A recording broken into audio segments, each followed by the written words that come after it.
Hallelujah, सबको जय मसीह की। Praise the Lord. मेरा नाम पॉल तारिक खान है और फिर एक नई वीडियो में मैं आपके सामने आया हूं। हमेशा की तरह वीडियो में वचन में जाने से पहले मैं कुछ बातों को शेयर करना चाहूंगा। आपका प्रॉब्लम आपका आप आपका प्रॉब्लम शैतान नहीं, मालूम है आपको। उससे पहले कोई और है।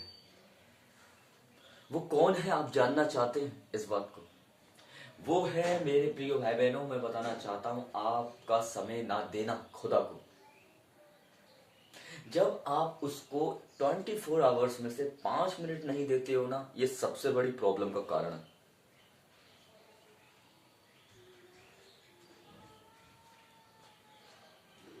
इसलिए मैं इसलिए बहुत से लोगों के संग प्रॉब्लम है कि वो चर्च में है पर खुदा में नहीं है।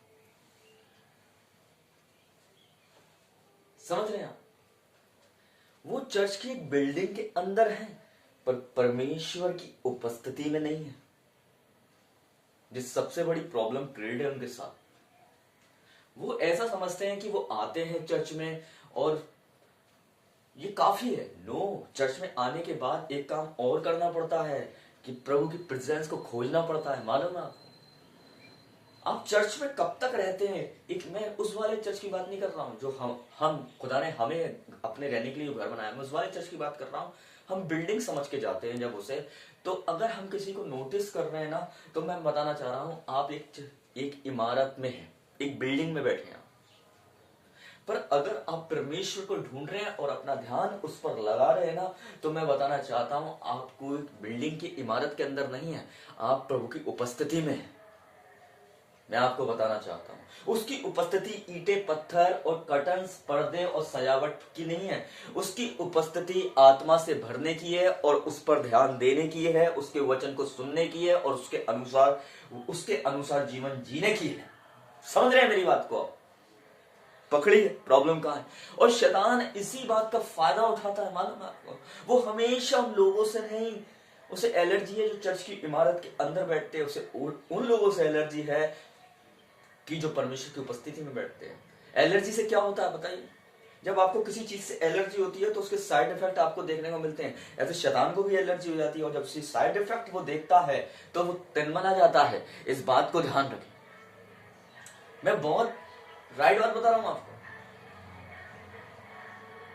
मैं सही बात बता रहा हूं आपको। मैं बता रहा हूं, देखो, जब यीशु प्रार्थना कर रहा था ना तभी लोग उसके पास आए। जब दानियल प्रार्थना कर रहा था ना तब लोग उसको पकड़ने आए। मैं बताना चाह रहा हूं ये वे व्यक्ति थे जो परमेश्वर की उपस्थिति में पाए गए और शैतान ने उन पर कैसे अटैक करने की कोशिश करी। पर मैं आपको बताना चाहता हूं मेरे प्रिय भाई बहनों कि आपको भले अटैक कितने भी अटैक हो, पर उसकी उपस्थिति सब कुछ संभाल लेगी। लोगों पर आप ज्यादा भरोसा मत करिए। हम उम्मीद से ज्यादा, हमें ओवर उम्मीद हमारी हम ओवर उम्मीद लोगों पर लगा लेते हैं। ठेस कब लगती है मालूम है? ठेस तब लगती है जब हम ओवर उम्मीद लोगों पर करने लगते हैं और उसे हम परमेश्वर समझने लगते हैं कि मेरी मदद यहीं से होगी। और यही धोखा हम खा जाते हैं। फिर उनमें उनकी छोटी बातें भी बड़ी लगने लगती हैं, ठेस लग जाती है। मालूम है आपको? मैं कुछ कहना चाहता हूं आपसे, समझिए मेरी बात को। मैं क्या कहना चाह रहा हूं, उनकी छोटी बातें भी हमें ठेस लगने लगती है। मालूम लिखा हुआ है, मैं आपको बताना चाहता हूं कि जब गरीबी दरवाजे से आती है तो प्यार खिड़कियों से भाग जाता है।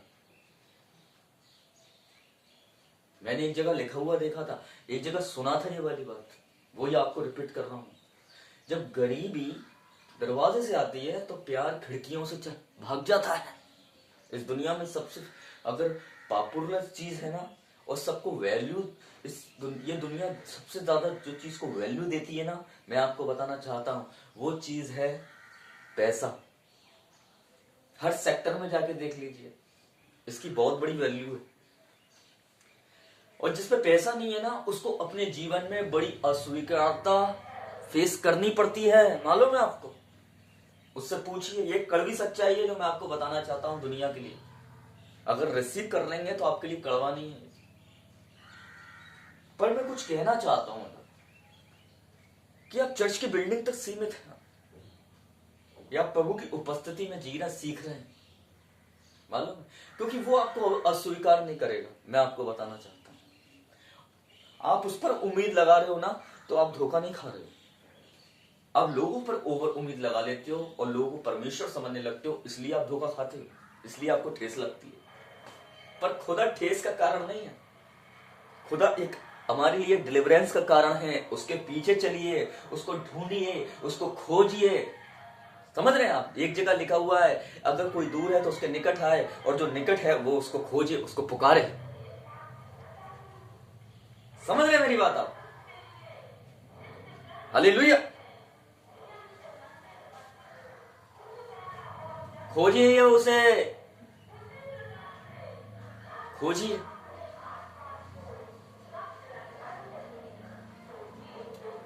इसलिए आप अगर अलग हो जाएंगे ना, तो कुछ नहीं उसके बिना। जैसे एक जमीन, मैं आपको बताना चाहता हूं, जब आप, उसने डायरेक्ट ये नहीं कहा पौधे बन जाओ, उसने पहले जमीन देखी, उससे कि जमीन के अंदर से छोटे छोटे पेड़ पौधे निकली आओ। और देखो, पेड़ पौधे, जमीन पेड़ पौधों की फाउंडेशन है। अगर आप उससे उखाड़ दो तो वो पत्ते भी मुरझा जाएंगे, जड़ भी मुरझा जाएगी, उसके फल भी मुरझा जाएंगे। अगर आप उससे अलग कर दो। उसने डायरेक्ट, उसने मछली को मछली से ये नहीं कहा कि मछली बन जाए, उसने पानी की तरफ देखा और उसने कहा छोटे छोटे जीव जंतु पानी में से निकले। देखो मछली आ गई। अगर आपको मछली को पानी से अलग कर दोगे तो वो पानी भी, वो मछली भी मर जाएगी। ऐसी आप परमेश्वर की जब उपस्थिति से अलग होते हो, आप खाली चर्च को एक एंजॉय का साधन मत बनाइए, नोटिस करने का साधन मत बनाइए। आप चर्च के अंदर जो खुदा है ना, उसको ढूंढिए, ना कि सजावट को, ना कि लोगों के नोटिस करने को। खुदा को ढूंढिए। मैं आपको बताना चाहता हूँ, खुदा आपको कहीं नहीं मिलेगा। खुदा वहां मिलता है जहां पर जो खोजते हैं। मालूम है? मैं आपको बताना चाहता हूँ। तो सबको जय मसीह की, प्रेज द लॉर्ड। और फिर खुदावन आपको एक बरकत दे। और इस वीडियो के माध्यम से छोटा सा मैसेज था, खुदा चर्च में नहीं है, खुदा अपनी उपस्थिति में है। जय मसीह की।